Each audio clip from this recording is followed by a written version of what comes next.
Welcome to the Old Time Radio Westerns. I'm your host, Andrew Rines, and let's get into this episode. This episode is going to be The Lone Ranger. Original air date's May 3rd, 1946, and the title is The Crimson Prophet. This is part 1 of 2, and let's get into it.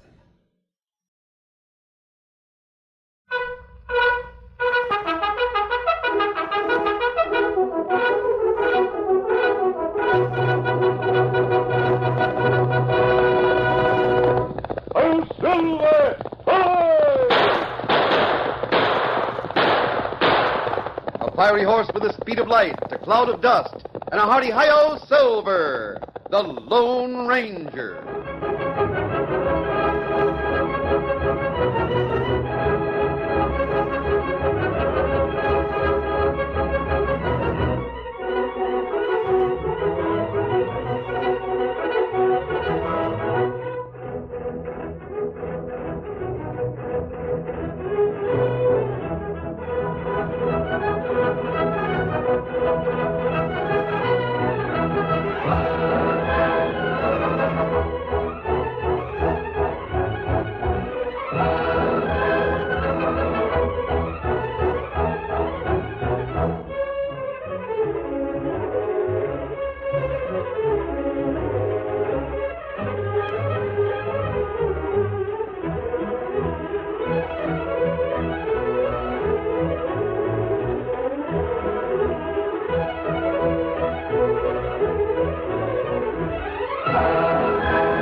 With his faithful Indian companion Tonto, the daring and resourceful masked rider of the plains led the fight for law and order in the early western United States. Nowhere in the pages of history can one find a greater champion of justice. Return with us now to those thrilling days of yesteryear. From out of the past come the thundering hoofbeats of the great horse Silver. The Lone Ranger rides again. Come on, Silver! Let's go, big fellow! I am Silver! Hi!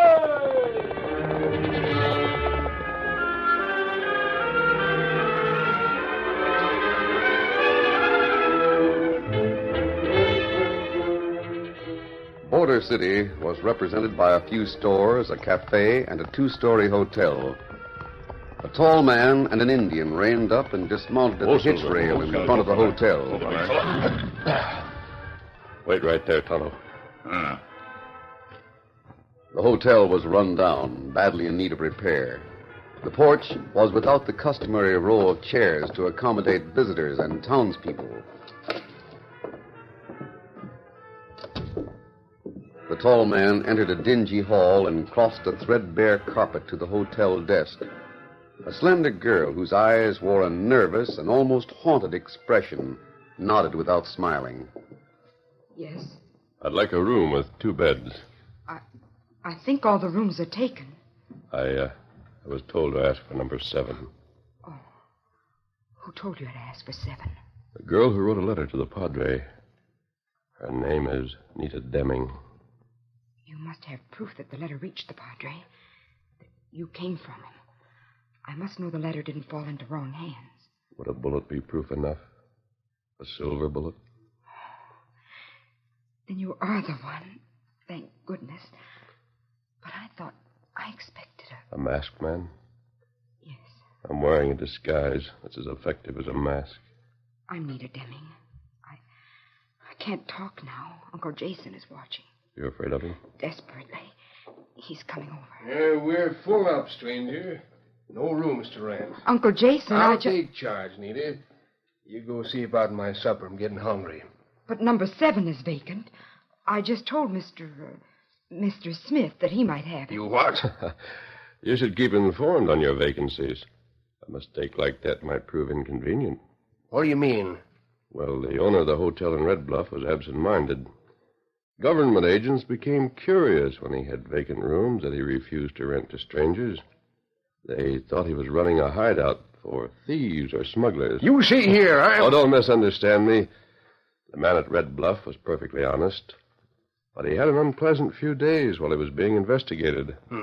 Uncle Jason didn't know that 7 was vacant. You go get my supper. Yes, Uncle Jason. Shall I pay for the room in advance?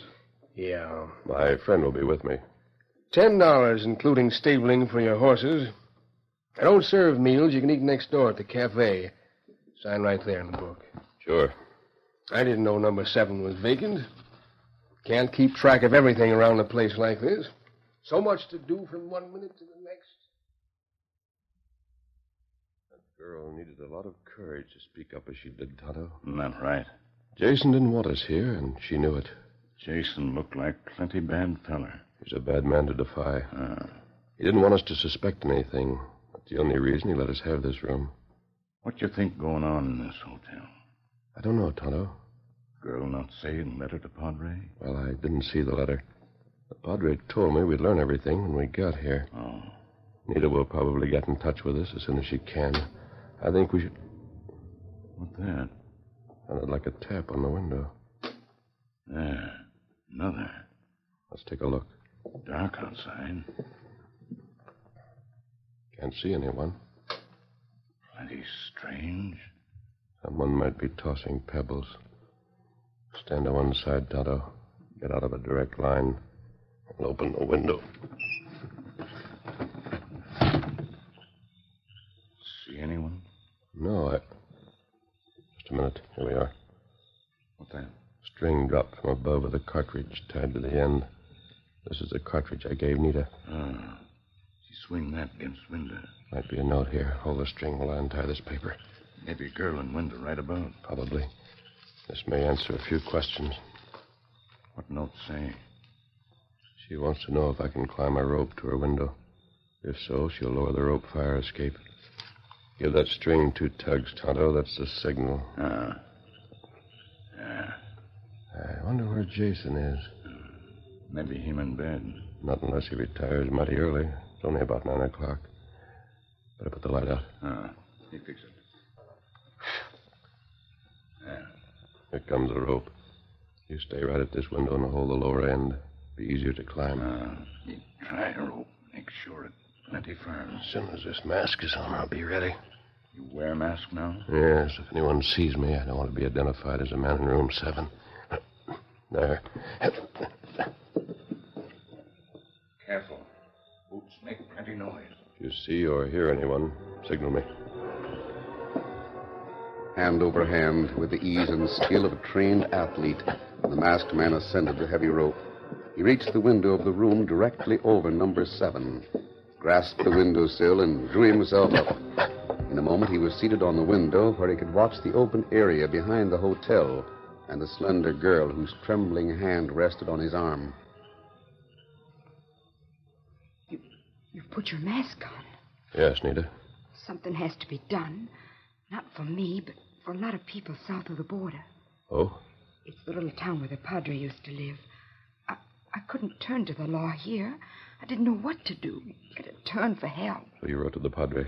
I'd heard about you. Heard that you were the Padre's friend. You were my only hope. Perhaps you can do nothing. What's the trouble? Here's a newspaper. I'll strike a match so you can see it. Hold the light low, close to the floor. Very well. Can you see? Yes, all right. The story tells of robberies and murders. Any number of them in the town of El Paseo. You may take the paper and read the details later. The Padre mentioned the crimes in El Paseo. He feels very badly about them. I think... Just a minute, Nita. Do another match. Yes, right here. Please let me have it. What are you going to... Just a moment. Why are you looking at me? Nita, did Jason make that bruise on your face? Oh, that. Please don't think of it. Did he? Yes. Because you said number 7 was vacant? That's unimportant. Struck you. It's not the first time. I'll remember that. He's not really my uncle, just a relative of my stepmother. He sent for me when she and Father were killed a year ago. Offered me work here in the hotel. Can't you leave? I could probably run away, but I don't want to. Not yet. You'll know why when I've told you everything. Then tell me everything. It would be better if I showed you. Showed me what? The cellar room. I found it quite by accident. Jason doesn't know that. If he did, he'd probably kill me. What's there? The answer to all of the crimes in El Paseo. It's dangerous to go there. If you're caught, your life won't be worth a cent. You've taken the risk. Yes, Why? because I'm the cause of every one of those crimes in El Paseo. Nita. I am. That's why I've stayed here. I've got to do something about Jason and the Crimson Prophet. Nita, what do you know about the Crimson Prophet? You've heard of him? Yes. Padre told me about him. He started a new cult south of the border. There's hundreds of peons listening to his pagan ideas. Tell me, you know anything about him? I know all about him. He's back of all the crimes in El Paseo. He is? And it's because of me. Why?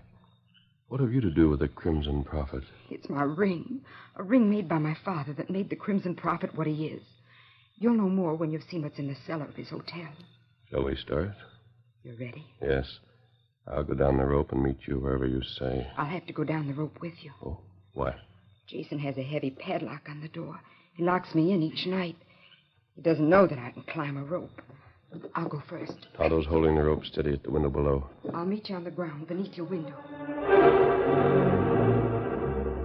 Nita lowered herself with boyish agility.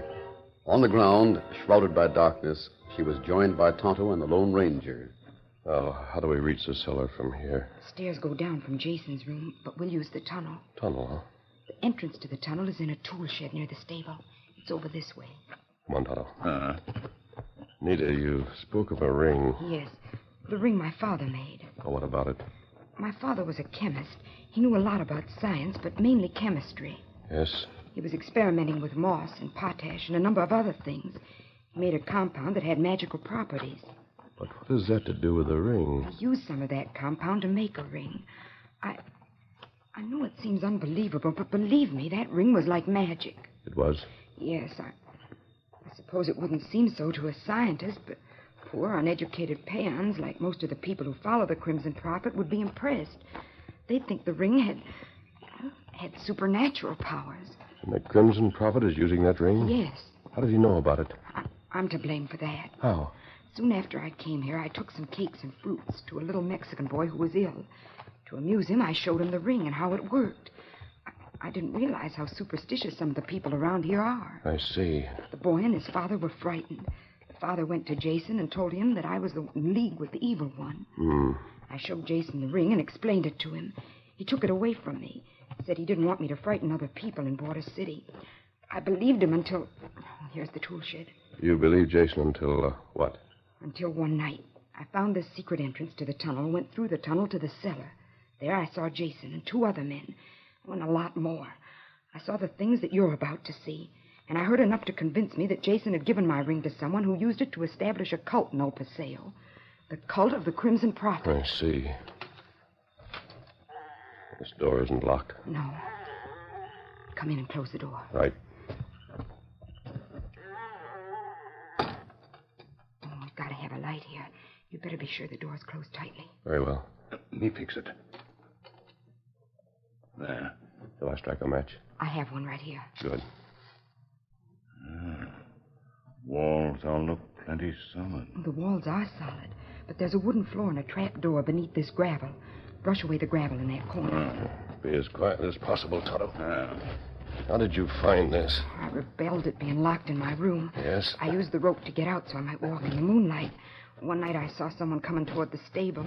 Thought it might be Jason. I see. The door of this shed was open, so I came in to hide. The trap door was open, so I investigated. Shall I light another match? No, I found the handle. Lift it slowly so it doesn't squeak. Very well. Please, just a moment. Yes? I've told you all I can, all I know. Yes, Nita. You'll see what I saw in the cellar. Jason and the others are there right now. From now on, Lone Ranger, everything depends on you. Ready, Tonto? You ready? And I'll open this. Careful. Can't help it. There. faint light. The light comes from the cellar of the hotel at the end of the tunnel. Wait, Tonto. I'll go first.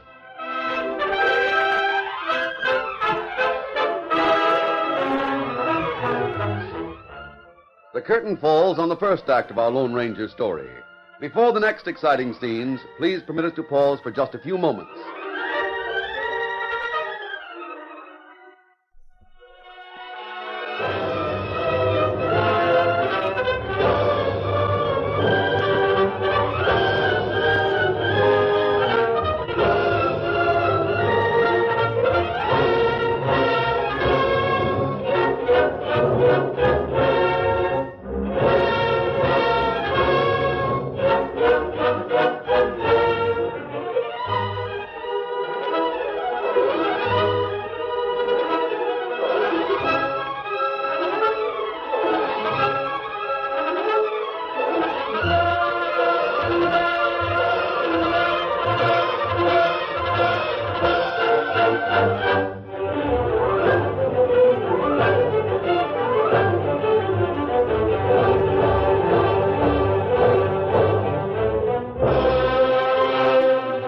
Now to continue our story.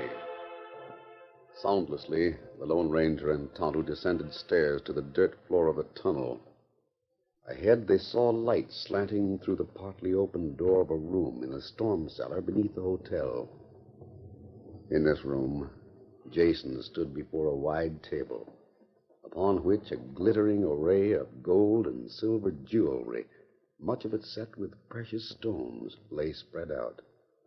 Two hard-faced men were there with Jason, watching as he opened a saddlebag. Is everything in this one saddlebag? Yeah. Crimson Prophet's been going after quality stuff this past week. Told the peons he didn't want no more heavy silver candlesticks and things.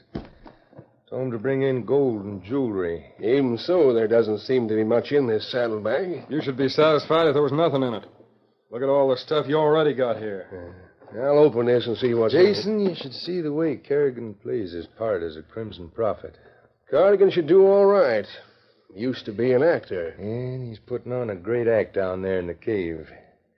See the way he stands up next to the big cauldron of boiling water. With his red robe and with the drums beating and the fires burning on all I sides. know what he does. I helped him plan the thing. And then he makes the prophecies. Tells what the weather will be, tells who'll be sick and who'll get well. Blackie, you stalling for time? Now, whatever gave you that idea, Jason? Let me have that saddlebag. Now, Jason. You two are acting mighty strange. I wonder if you've been holding out on the loot. We might as well let him know, Blackie. Yeah, the others will soon be What? here. This bag is empty. Yeah, that's right. Now, take it easy. What? Now, put down that gun. Got to keep you quiet till the others come. What others? Jason, 2 other boys crossed the border with us. Who are they? Where are they now? They're somewhere in the hotel looking for the girl that owns the ring. You mean the one that did own it? Yeah. Now, see here. What right Hold have it, you... Jason. What's the matter with you? Nothing. Well, we've got to tell you a few things. First of all, we want that girl to tell us how her father made that ring. Then we want to know what makes it change color according to the weather. I told Cardigan about it. Yeah, we know what you told him. There's a chemical in the ring. And when the air is dry and clear, the ring's blue. When there's rain in the air, it turns pink.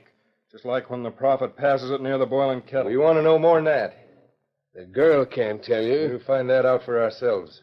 Seems to me you're being pretty high-handed, bringing other men here without my permission. We aim to do some other things without your permission. Getting a little big for your shoes, aren't you? Cardigan don't think so. Oh. So he sent the others with you. Mm-hmm. That's right, Jason. Just what do you intend to do? Or try to do? In the first place, we aim to take all the stuff on that table away from here. What? Steady, Jason. If you think I'm Shut gonna... up. Oh, Blackie. Put that gun down. Clean him, Finkel. Right. Here's his gun. See if there's any other weapons. Now, wait a minute, boys. Listen to me. Stand still while I search you. You can't double-cross me like Who this. can't? He's clean, Blackie. Why, this whole scheme was my idea. Jason, you ain't been doing your part. I have, too. I told Cardigan I'd maintain this place for a headquarters. I told him I'd see that everything he sent here was melted down and sold. You ain't done that. Everything's just we brought it here. Well, I'm working on the plans to get it melted. There's no use arguing with us, Jason. We got our orders. But I'm the one that's always given orders. Cardigan's taking your place. Cardigan. That He double-crossing. said there was no point cutting you in for half of everything, and he's right. But if it hadn't been for me and the ring I gave him and the idea... What else can you give? Well, nothing. That's the point. We got all we can get from you. Well, what are you going to do? Sorry, Jason, but we can't leave you and the girl free to squeal on us. Well, you don't mean to kill us? We gotta follow Cardigan's orders. No. Orders are to kill you and set fire to the hotel. To take the girl back with us. Cardigan wants to talk to her. Now, wait, Blackie. Listen to me a minute. Let him have it, Blackie. Yeah. Hold it. Huh? Look there. Drop it, Blackie. Hey, Mask. I said drop it. Don't shoot. Take his gun, Tonto. Me get it. I don't know who you are, mister, but you've just made yourself a partner. You, Jason? You bet. Oh, no thanks. Get over there, all three of you. Face that wall. Do as he says for now, Finkel. Listen, stranger, where'd you come from? There's some rope, Tonto. Tie their hands behind their backs. Turn around there. Face the wall. Me fix him. Make it fast. There are two more of the gang in the hotel. We want them, too. Must have been eavesdropping. We were around long enough to hear all we wanted to. Oh, that rope is tight. That's good. I don't know why you're roping me. I'm the one these two are going to double-cross. Now, if you let me go... All three of you are slated for the same trail. That hold this fella. The others, Tonto, hurry. Don't hurry. So, Don't fire. You'll hit the girl. Nita. Drop the hardware. Cover the redskin, Butcher. He's covered. My gun's on the table. Now heist him.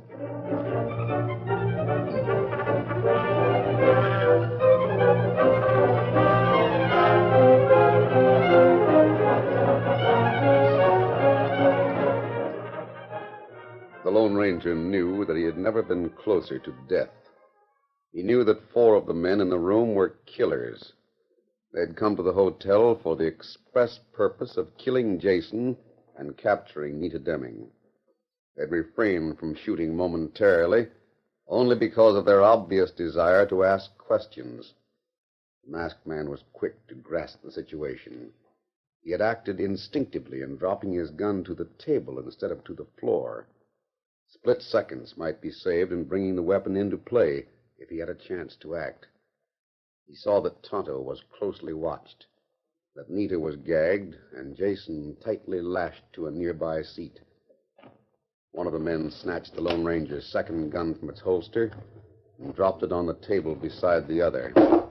Then one of the 4 men spoke. Oh, where's the masked critter? You know as much about him as I do. Came through that same door. Where's it go? Opens into a tunnel. Tunnel goes to a tool shed near the barn.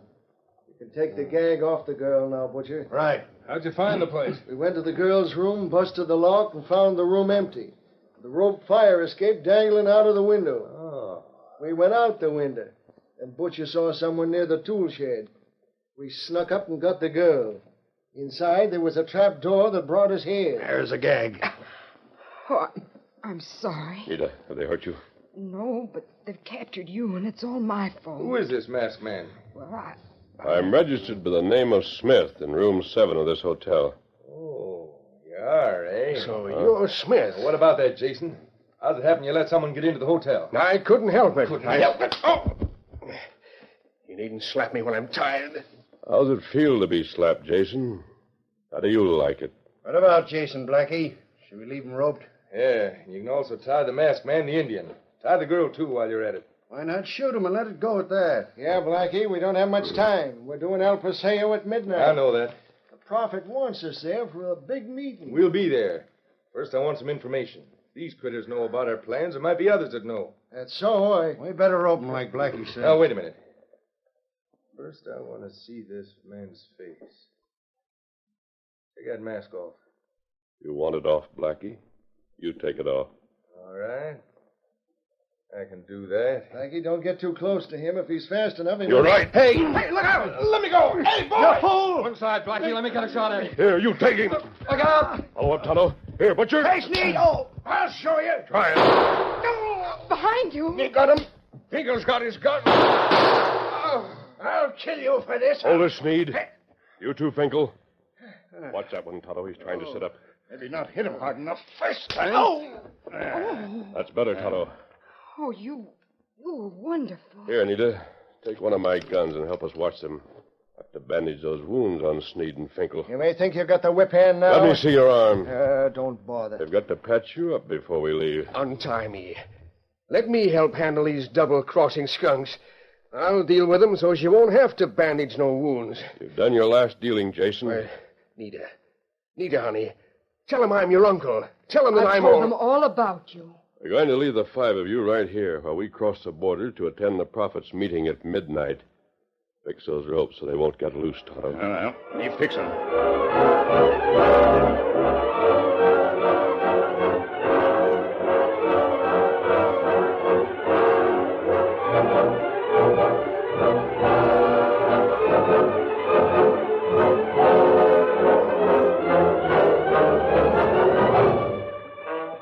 The wounds of 2 men were bandaged. Then all of the prisoners were tightly bound. Half an hour later, the Lone Ranger, Tonto, and Nita had crossed the Rio Grande and paused on the Mexican shore. Oh, Silver. Easy, big fella. Look back there. You can just see the hotel against the sky. Yes. Nita, are you sure that you and your father were the only ones there? We were the only ones. He got rid of the people who worked there when he started in with Cardigan. I don't want anyone to find those 5 prisoners and let them go. Oh, I'm sure no one will find them. We get back there by daybreak. Yes, I hope to, Tonto. Do you think we'll reach El Paseo by midnight? Yes. I wonder what the Crimson Prophet ceremony is like. Whatever it's been in the past, it's going to be mighty unusual tonight. He's going to get more contributions than he realizes. Good. We'll see if... What's the matter? I thought I saw something over the hotel. Over the hotel? Yes, I thought I saw sparks. Look there. It's a flame. Otto, the hotel is on fire. It is. It is on fire. The flames are breaking through the roof. Those men will be trapped. Maybe not. Maybe one of those crooks got free to start the fire. Nita, Tonto, you 2 go on toward El Paseo. I'm going back to that fire. But you can't Maybe do that. you need help. We've got to be in El Paseo by midnight. You go on, I'll catch you. Come on, Silver.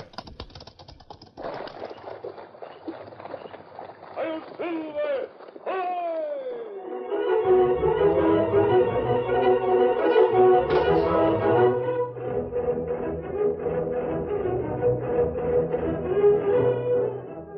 The weird rites of the Crimson Prophet and the strange aftermath of the hotel fire make thrilling drama in the next episode of The Lone Ranger.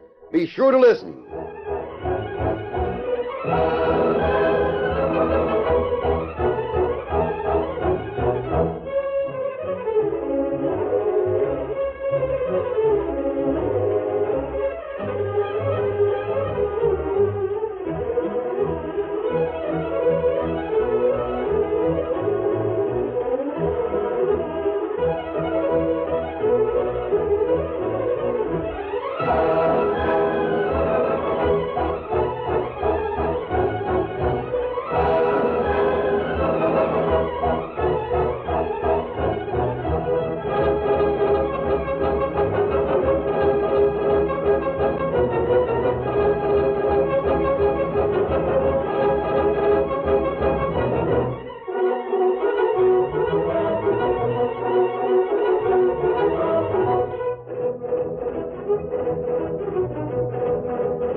The story you have just heard is a copyrighted feature of the Lone Ranger Incorporated.